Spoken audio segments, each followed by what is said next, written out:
I was sitting at our kitchen table at 2 a.m., laptop open in front of me, staring at a bank statement that made my hands shake so badly I could barely scroll. There it was, $8,000. Gone from our joint savings account over the past 4 months. And the description? Riverside Luxury Apartments, monthly transfer. I didn't recognize the name. We didn't own property there. We'd never even talked about it. But I knew exactly who lived there. I'm going to tell you how I found out my husband of 7 years was bankrolling his mistress's entire life with our money. The money we'd saved for our future, for the baby we'd been trying to have, for the house we were supposed to buy. And trust me, you're going to want to hear what I did about it. My name is Emily, and up until 4 months ago, I genuinely believed I had the kind of marriage other people envied. Mark and I met in college, got married at 25, and built what I thought was a real partnership. He worked in tech sales. I was a graphic designer working from home. We weren't rich, but we were comfortable. More importantly, we were a team, or so I thought. Every month, we each contributed $1,500 to our joint savings. It was our dream fund. We'd been doing it for 3 years, watching that balance grow. We'd hit $38,000 by last spring, and we were so close to having enough for a down payment on a house in a good school district. We'd spend evenings looking at listings, talking about paint colors and which bedroom would be the nursery. Mark would kiss my forehead and say, "Soon, babe. We're almost there." I believed him. God, I believed every word.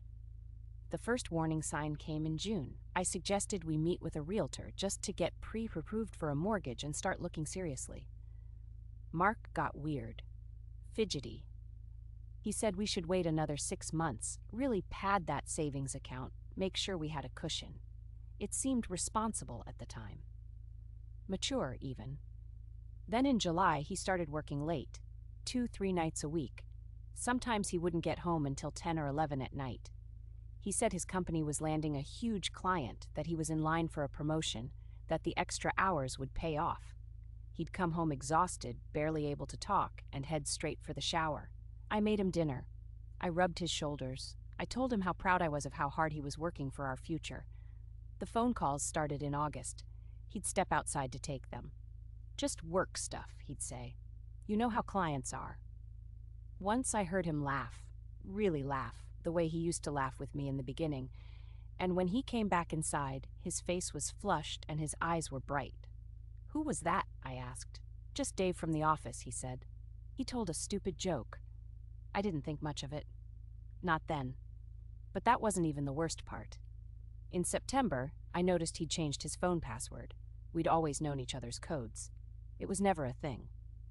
But one morning, I picked up his phone to check the weather. Mine was charging upstairs, and the screen asked for a 6-digit passcode instead of the 4-digit one I knew. "Hey, did you change your phone code?" I asked him over breakfast. He didn't look up from his cereal.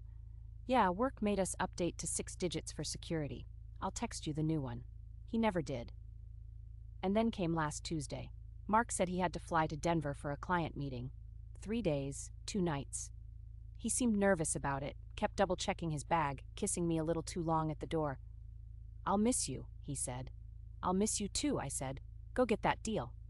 He left at 5 a.m. I waved from the doorway in my pajamas and went back to bed.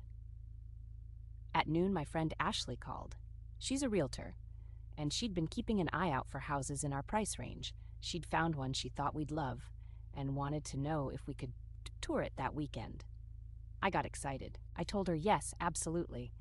And then I said, "Let me just check our savings balance to make sure we're where I think we are." I logged into our bank account, and that's when my entire world collapsed. The balance showed $30,000. We'd had $38,000 in May. I pulled up the transaction history with my heart already pounding, already knowing something was catastrophically wrong. That's when I saw it. 8 withdrawals, $1,000 each. All to Riverside Luxury Apartments, all approved by Mark's login credentials. My vision actually blurred. I had to grip the edge of the desk to stay upright. I called the apartment complex. I don't even remember dialing. A chipper woman answered. "Riverside Luxury Apartments, how can I help you?" "Hi," I said, trying to keep my voice steady. "I need to confirm a lease payment. The name on the account should be Mark Patterson." One moment. Keyboard clicks. Yes, Mr. Byte. Patterson set up automatic monthly payments for Unit 304. Is there an issue with the payment? No, I whispered. No issue. Can you tell me whose name is on the lease? I'm sorry, I can't release tenant information, but the payment account is under Mr. Patterson's name and a Miss... Oh, it says here emergency contact is a Miss Jenna Hartley. Jenna Hartley, I knew that name. She was Mark's new hire at work. He'd mentioned her exactly once, back in May, said they'd brought on a junior account manager, and he was helping train her. 26 years old. Fresh out of grad school. That's who he was funding. That's who he was calling. That's who he was with. Not in Denver. In Unit 304 at Riverside Luxury Apartments. I sat on my kitchen floor and cried until I couldn't breathe. The kind of crying where no sound comes out, just this horrible hollow ache in your chest. I thought about every dinner I'd made him, every time I'd encouraged him, every time I'd talked about our future and our baby and our house. He'd been planning a different future, with her, with my money. I didn't sleep that night. I couldn't eat. I just sat there, staring at those bank statements, feeling like the biggest fool in the world. But by Wednesday morning, something shifted inside me. The grief turned to something colder, sharper. I wasn't going to cry anymore. I was going to act. Stay with me. Because what I did next is the part that still keeps me up at night. First, I called a divorce attorney, best in the city. I laid out everything, the secret transfers, the apartment, the mistress, the lies. She smiled when I finished talking. This is actually going to be very straightforward, she said. Dissipation of marital assets. He used joint funds for an extramarital affair. In our state, that's grounds for him to owe you reimbursement, plus it factors heavily into asset division. He's going to lose a lot more than $8,000. Then I called a locksmith. Had our locks changed that afternoon? Then I logged into our joint savings account one more time and transferred every remaining penny into a new account, $30,000. My name only. Then I canceled the automatic payment to Riverside Luxury Apartments. I took screenshots of everything, every transaction, every date. I sent them to my attorney and to my personal email with the subject line, Evidence. Mark came home on Thursday evening. I heard his key in the door, heard it fail to turn. He knocked. I opened the door, but left the chain lock on. What's going on? My key doesn't work. I looked at him through the gap. This man I'd loved for 7 years. This man I'd trusted with everything. How's Denver? I asked. His face went pale. What? Denver, I repeated. How was your client meeting? It was fine. Why is the chain on? Let me in. Funny thing, I said. My voice was so calm it didn't even sound like mine. I called your office yesterday to ask Linda to forward you a document. She said you weren't on a business trip. She seemed confused. Said you'd taken personal days. He didn't say anything.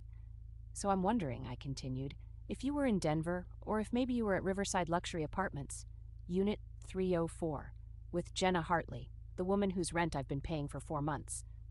I watched the color drain from his face completely.